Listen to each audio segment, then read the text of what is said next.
So, eto guys, no, lumabas talaga yung panloloko nitong person mo. Um, Itong sinasabi na I hate who I really am. Mga kapiksi, grabe. Pasensya na kayo, biglang kumulog ng malakas. Di ko alam kung narinig nyo, nakakatakot. Pero na-capture natin yun sa video. Anyway, yan, medyo na-distract tuloy ako. So, eto guys, no, yeah, so may betrayal na naganap dito guys.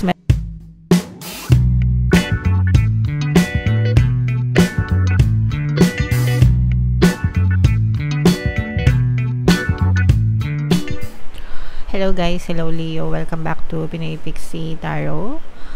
Ang pamagat ng ating episode for tonight is feelings reading, anong nararamdaman niya sa'yo. So, titingnan natin kung anong nararamdaman sa inyo ng inyong partner or specific person. General reading lang guys. Pwedeng mag-resonate, pwedeng hindi, pwedeng positive, pwedeng negative. Pwedeng ma-pick up yung energy nyo guys. Pwedeng ma-pick up yung energy ng person nyo. Pwedeng magkabaliktad yung roles. If in case hindi kayo naka-resonate dito, subukan yung pakinggan yung video dun sa person nyo. Zodiac sign ng person nyo. Baka nandun yung energy nyo. So, unahin natin to guys. Tingnan natin yung mga mensahe sa inyo ng inyong mga gabay. Mensahe sa inyo ng inyong person. I am becoming a better person. I hid who I really am from you. I am so attracted to you. So, itong person nyo guys, meron siyang tinago, no? Meron siyang tinago. Pwedeng sikreto, pwedeng kung ano man yung tinago niya sa'yo. Hindi natin alam kasi siya lang nakakaalam. Kasi nga tinago niya.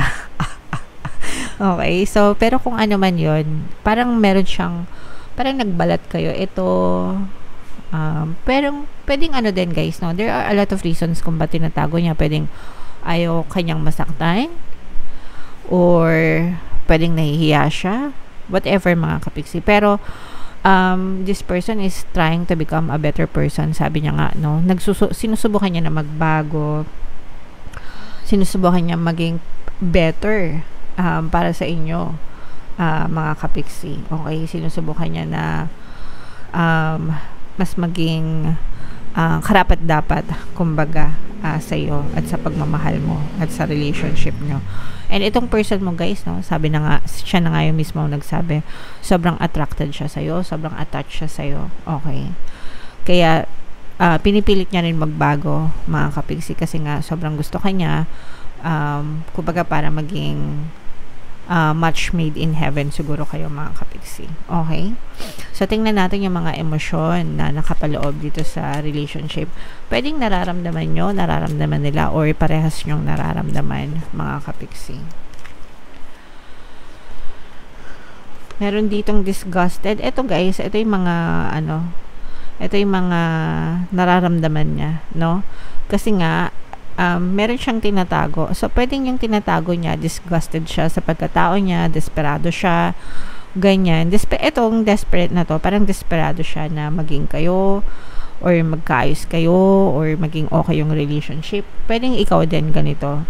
Pero itong disgusted na to, this is more on them mga kapiksi, na parang disgusted siya sa kanyang nararamdaman, disgusted siya sa kanyang pagkatao, ganyan, kaya niya tinatago. Okay, so yun, pwede kasing yun yung reason, kapiksi. Alright, and then ayan, no, nawawala na siya ng pag-asa, desperado, ganyan, pero sobrang attracted talaga siya sa inyo guys. Kaya siya nagbabago kaya siya becoming a better person, kasi gustong-gusto kanya. Okay, and parang gagawin niya lahat para maging okay kayo and para magustuhan mo siya. So, tingnan natin yung totoong nararamdaman ng person mo. Shuffle ko to guys. Habang sinashuffle ko to, panoorin nyo muna yung video natin regarding sa ating paano mag-manifest ng abundance video course. Kapiksi, sawa ka na ba sa mga struggles at hirap sa buhay mo? Masipag ka ba at masikap sa buhay ngunit hindi ka pa rin umaasenso? Ilang beses ka na bang nag-attempt mag-negosyo at mag-invest pero palagi ka pa rin nalulugi? Sa pagkakataon na ito ay maaaring may subconscious beliefs ka na nagiging balakid sa iyong pag-unlad at pagyaman. Introducing, paano mag-manifest ng abundance video course. Dito ay matututunan mo ma-overcome ang mga balakid mo para tuluyan ka ng umunlad, umasenso, sumagana, maging matagumpay, successful at maswerte sa iyong kabuhayan, pera, trabaho, negosyo, salapi at kaperahan ng bonggang-bongga. Dali, mag-send na ng email sa pinoypixie@gmail.com at simulan na ang iyong pagyaman ngayon.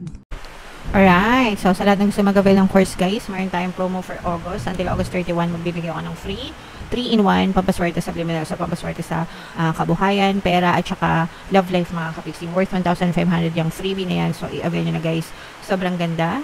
And meron din tayong bagong course, paano mawala ang third party at magkaroon ng harmonious na relationship mga kapixie para mawala yung mga kabit ng mga jowa nyo guys. 30% discount naman yan until August 31. So i-avail nyo na guys. Sobrang ganda. Okay, so Leo guys, kayo ay represent ng Queen of Wands. Ito yung ating feelings energy. Meron ditong presence ng another fire sign guys, Aries, Leo, Sagittarius. So for some of you, maaring may fire element kayo sa inyong natal chart, or you may be dealing with a fire sign mga kapisi. So ito guys, no, lumabas talaga yung panloloko nitong person mo. Itong sinasabi na I hate who I really am. Mga kapiksi, grabe. Pasensya na kayo, biglang kumulog ng malakas, di ko alam kung narinig nyo, nakakatakot. Pero na-capture natin yun sa video.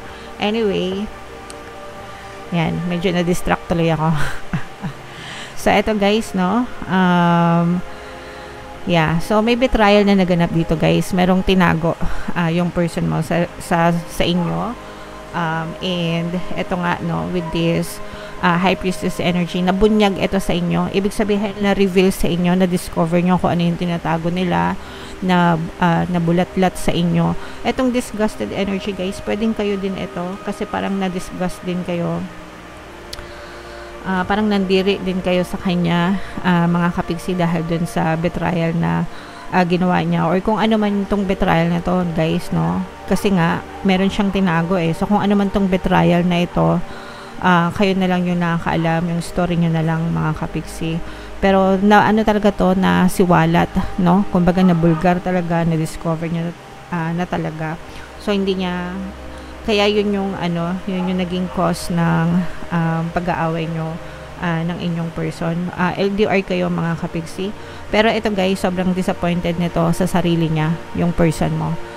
Disappointed kayo sa kanya, pero sobrang disappointed siya, no, sa sarili niya, na parang iniisip niya bakit niya nagawa yun, bakit siya ganun, parang ganun. Kung ano man yung na-discover niya sa kanila, mga kapigsi. Kumbaga, kung disappointed kayo sa kanila at disgusted kayo sa kanila, mas lalo sila, no? Kaya nga nila tinago sa inyo kasi hindi nila matanggap na ganun. Or alam nila na hindi nyo sila matatanggap pagka ganun. Okay? And yeah, so mas lalong doble yung impact sa kanila mga kapiksi. Pero ito guys, nakikita natin na gusto kang i-win back nitong person mo, lalo na kung hiwalay na kayo. Parang gagawa ito ng mga small moves,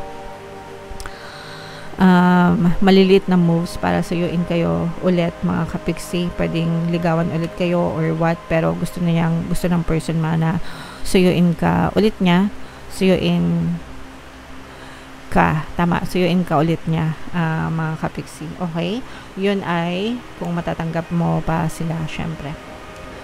So yeah, nakikita talaga natin dito guys na parang susuyuin kayo, liligawan ulit kayo nito, regaluhan kayo, ganyan. May mahal kayo ng person nyo. Na-realize niya yung mga mali niya, syempre.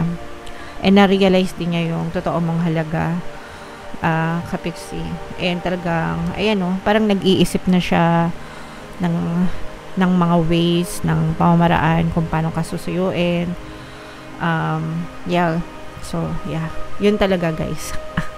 In short, mahal kayo ng person nyo, and gusto niyang gawin ang lahat, mga kapiksi, para suyuin kayo and para magkaayos ulit kayo. Pero sa side nila, medyo malaki-laki pang effort, no? Kasi una, yun ay kung matatanggap nyo pa sila despite ng mga betrayal nila sa inyo, despite ng mga tinatago nila sa inyo, no? It's another story, syempre. Pero yung feelings ng person mo, sincere. Nakikita natin na may sincerity, no? may sincerity. Alam niya alam niya yung pagkakamali niya, alam niya yung nagawa niya, okay? Pero sincere siya, no? Kung hindi pa ito nagsasabi sa'yo ng sorry, pwedeng natatakot ito sa'yo kasi nga, siya mismo disgusted sa sarili niya. So, what more kayo, diba? So, yun yung mga reasons kung bakit hindi sila nagre-reach out, kung bakit hindi nila kayo nakausap. Pero sa isip niya, pinaplano niya na lahat yung pagbabalik niya, pinaghahandaan niya, pwedeng inaayos niya na rin niya yung sarili niya para kapag bumalik siya sa'yo, talagang maayos na siya yung pagkatao niya or kung ano man yung tinatago niya. Parang gusto niyang burahin lahat, no? I-erase lahat ng mga negative na nangyari sa kanya, sa inyo, ganyan. And yeah, so abangan nyo na lang yung pagbabalik niya kung gusto nyo talagang pabalikin sila, mga kapiksi. And pwede kayo makinig ng mga relationship subliminals natin, guys. Libre lahat yan sa YouTube. Pwede nyo i-combo-combo, depende kung ano yung sitwasyon nyo. May mga description naman yan, guys. Ito yung playlist, no, lagay natin dito para mapakinggan nyo. And ito naman yung ating success stories ng paano mag-manifest ng abundance video course. Click here to subscribe, guys, and click here to join our membership program. Thank you for liking, sharing, and subscribing, and see you again next time. I love you all, guys. Have a nice day. Bye-bye.